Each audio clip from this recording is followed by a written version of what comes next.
Saya tidur, dibangunin sama orang kayak kiai. Bangun, Gitu, sholat. oke. Saya mah Komeng yang tinggal situ. Gimana, Meng, kalau gue masuk Islam? Wah, jangan. Assalamualaikum warahmatullahi wabarakatuh. Dunia Islam mualaf. Kisah Rudi Sipit jadi mualaf.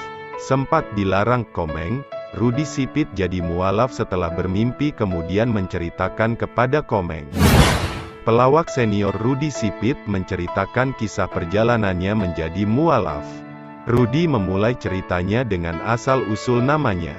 Menurut Rudi, nama aslinya adalah Go Cheng Sin. Nama ini disebut Rudi karena dia keturunan etnis China. China di atas, saya di bawah, turunan China. Dulu namanya Chinanya Go Cheng Sin. Mungkin bapak saya pegang uang melulu, kata Rudi sambil berkelakar soal ihwal namanya itu. Kemudian, pada tahun 1988, Rudi ikut lomba lawak se-Jabodetabek. Dulu namanya adalah lawak tunggal, belum ada istilah stand-up komedi seperti sekarang ini. Kemudian, dia yang juga memiliki nama di KTP, Gunadi Salam dan dengan panggilan Udi, pada lomba lawak itu mengubah namanya menjadi Rudi Sipit. Hal ini dilakukan agar menambah kesan lucu. Kalau nama Rudi doang keren amat. Kalau nama Udi jadi kayak petani. Akhirnya saya pakai nama Rudi Sipit, kata Rudi. Rudi kemudian bercerita soal agamanya. Dia menceritakan pernah 2 kali memeluk agama yang berbeda sebelum masuk Islam.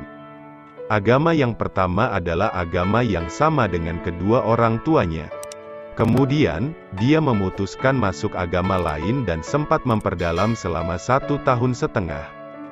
Kemudian, Rudi bergabung dengan grup lawak Diamor yang beranggotakan Komeng, Jarwo, dan Mamo.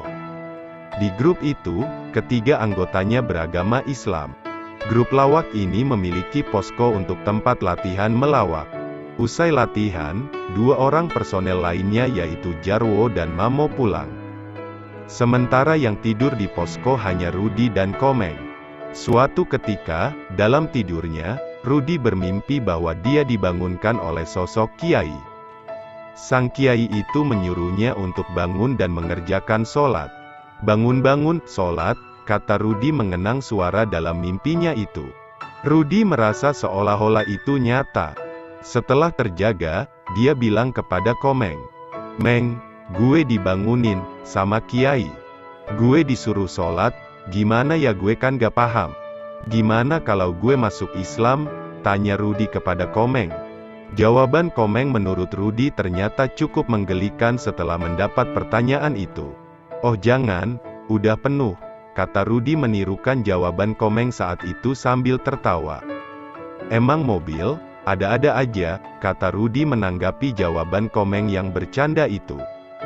Tak lama kemudian, Rudi pun memutuskan masuk Islam dan menjadi mualaf. Keputusannya ini mendapat reaksi berbeda dari kedua orang tuanya. Ibunya mempertanyakan keputusan Rudi, sementara ayahnya berkata yang penting Rudi bahagia dengan keputusannya itu. Dan demikianlah kisah dan hikmah singkat dalam video ini.